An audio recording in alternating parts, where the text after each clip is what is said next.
여호와께서 또 내게 이르시되 인자야, 네가 오올라와 오올리바를 심판하려느냐? 그러면 그 가증한 일을 그들에게 말하라. 그들이 행음하였으며 피를 손에 묻혔으며 또 그 우상과 행음하며 내게 낳아준 자식들을 우상을 위하여 화제로 살랐으며 이 외에도 그들이 내게 행한 것이 있나니 당일에 내 성소를 더럽히며 내 안식일을 범하였도다.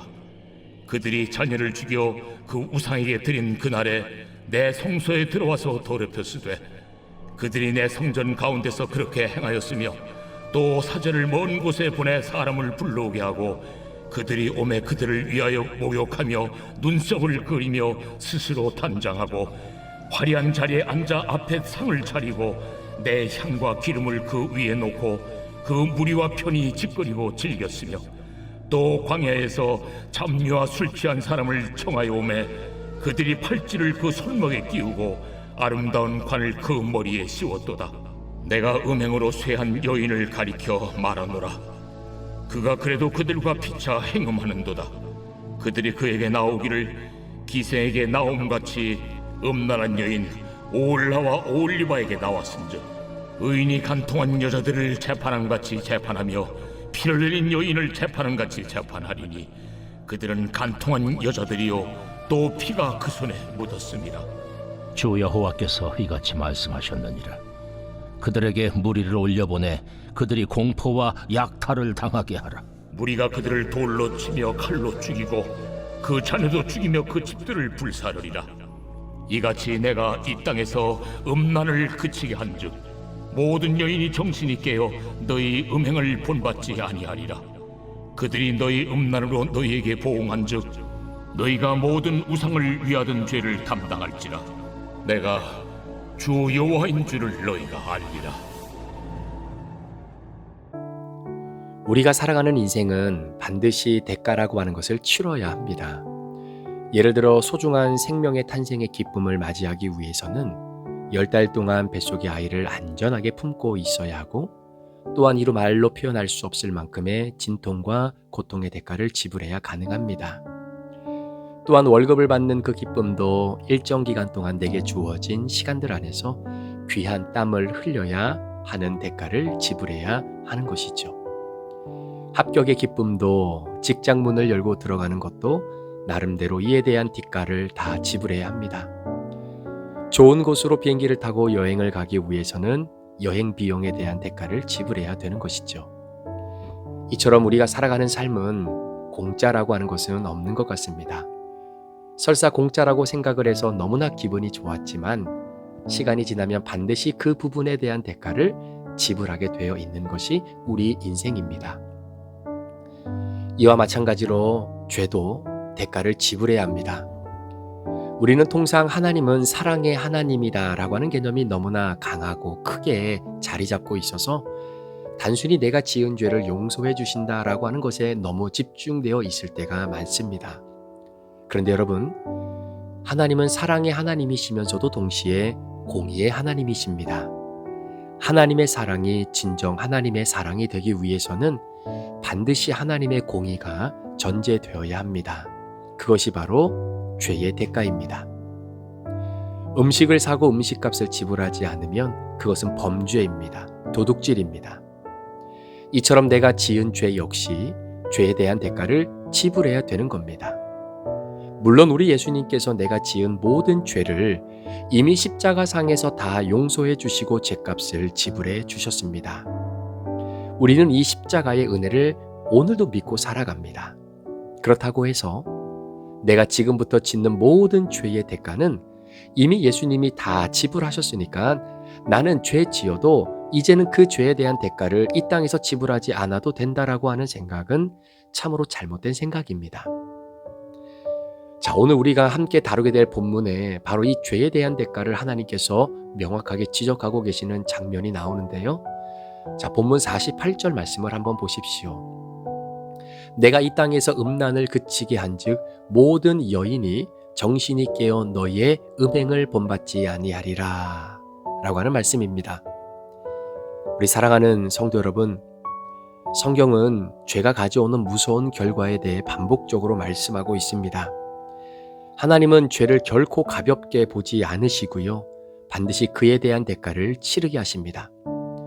오늘 본문은 북이스라엘과 남유다의 음행과 우상 숭배를 심판하시겠다라고 하는 말씀입니다. 하나님께서 심판하시는 이유는 단순히 벌을 주기 위함이 아니라, 고통을 주기 위함이 아니라 모든 백성이 죄의 무서움을 깨닫고 더 이상 죄를 따라가지 않도록 하기 위함이었습니다. 자, 48절의 말씀을 조금 더 자세히 한번 살펴보면요. 내가 이 땅에서 음란을 그치게 한즈이라고 말합니다. 여러분, 이스라엘의 영적인 음란, 즉 하나님을 버리고 우상을 섬기는 죄악은 공동체 전체를 병들게 하는 겁니다.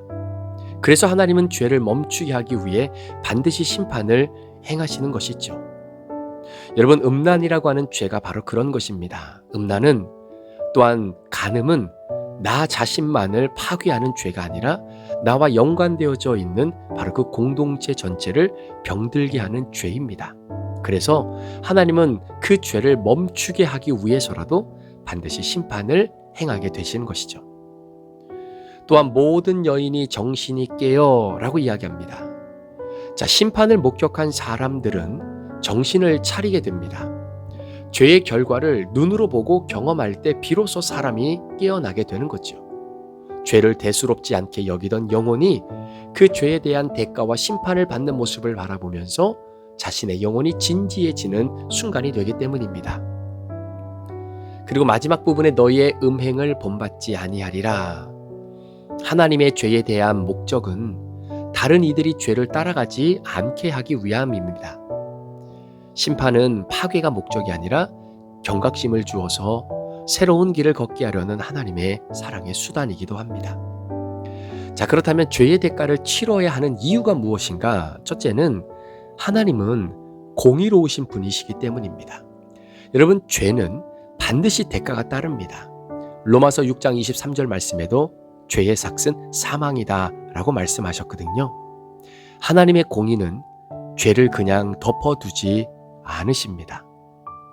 자, 두 번째로 죄의 대가를 치러야 하는 이유는 죄의 대가를 통해 죄의 심각성을 깨닫게 하시기 위함이다라는 것이죠. 이스라엘이 포로로 끌려간 사건을 통해 백성들은 죄가 얼마나 무서운지, 하나님의 말씀을 버리는 것이 얼마나 치명적인 사건인지를 뼈저리게 느끼게 됩니다.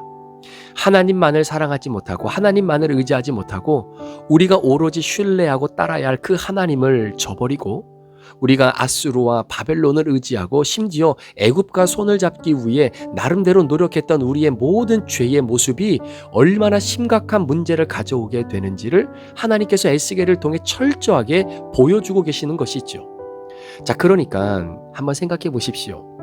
에스겔을 통해서 앞으로 이스라엘 백성들 남유다가 무너질 것을 미리 예언해 주시고 말씀해 주시는 사건을 바라보면서 그 예루살렘에서 포로로 끌려온 이스라엘 백성들, 오늘도 그 그발강가에서 하나님께서 우리를 다시 본국으로 돌려보내 주시기를 간절하게 기다리고 있는 바로 그 포로된 자들에게 이 모든 예언의 말씀을 눈으로 직접 보고 있었던 에스겔은 어떤 마음이었겠습니까?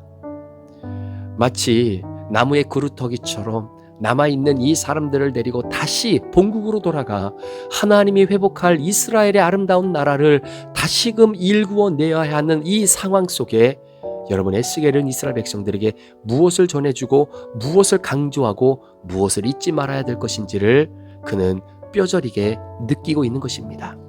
죄의 대가를 통해 죄의 심각성을 깨닫게 하시는 것이죠.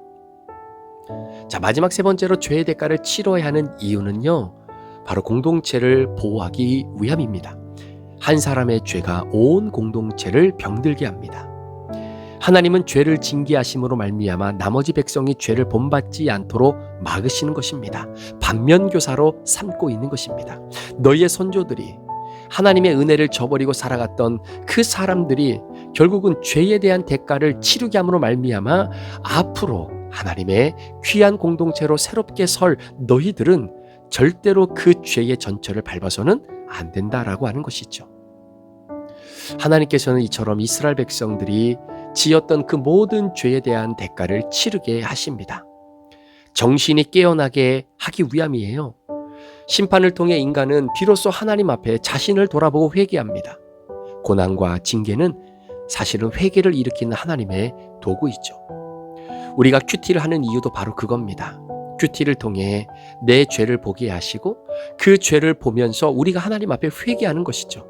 그래서 오늘 내가 죄 가운데 거하고 있는 내 모습을 내가 바라보지 못함으로 말미암아 고난과 징계의 그 한복판에 있는 내 자신을 말씀으로 깨닫고 회개하고 다시금 영적인 정신이 깨어나게 하기 위해 때로는 하나님 우리에게 죄에 대한 대가를 치르게 하실 때도 있다라는 것입니다.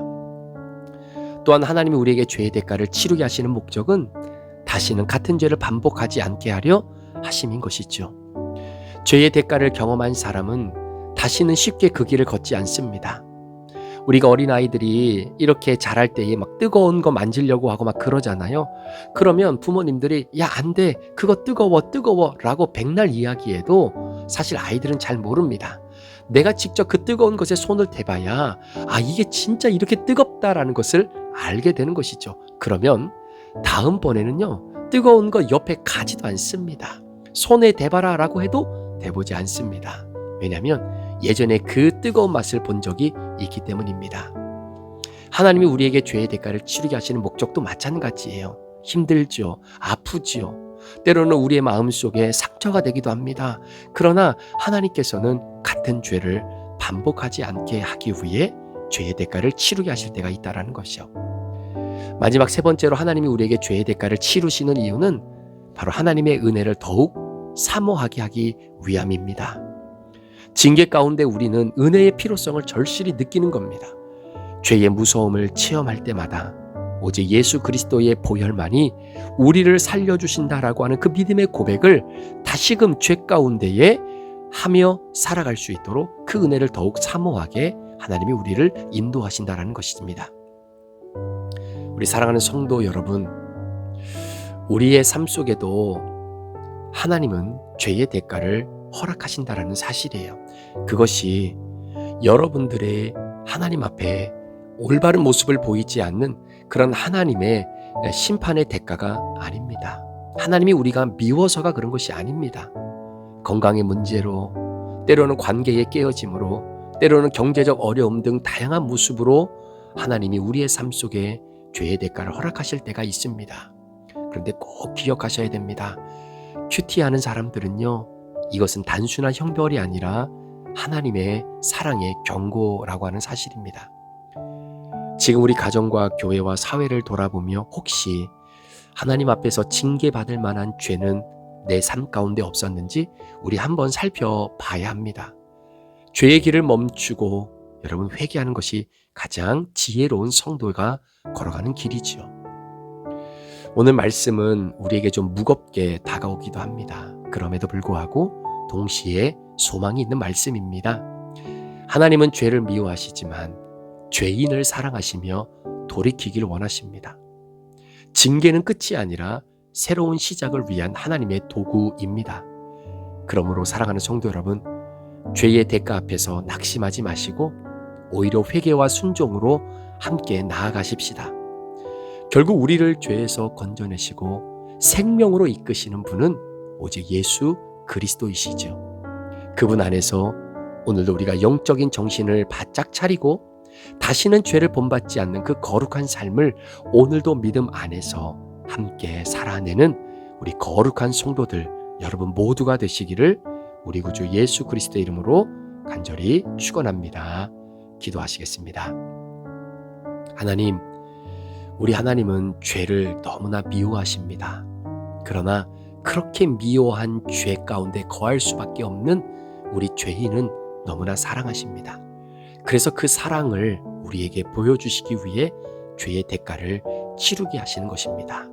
하나님, 오늘 우리 귀한 성도들, 또 부족한 종, 내가 죄에 대한 대가를 치러야 된다라고 한다면 하나님 믿음으로 그 대가를 잘 치르게 하시고 그러므로 말미암아 하나님이 주시는 놀라운 회복의 은혜, 그리고 그 대가를 치르고 난 이후에 우리를 더욱더 아름답고 믿음과 생명으로 이끄시는 그 주님과 더 동행하는 삶의 기쁨이 무엇인지를 깊이 경험할 수 있는 믿음의 성도들이 되도록 축복해 주시옵소서.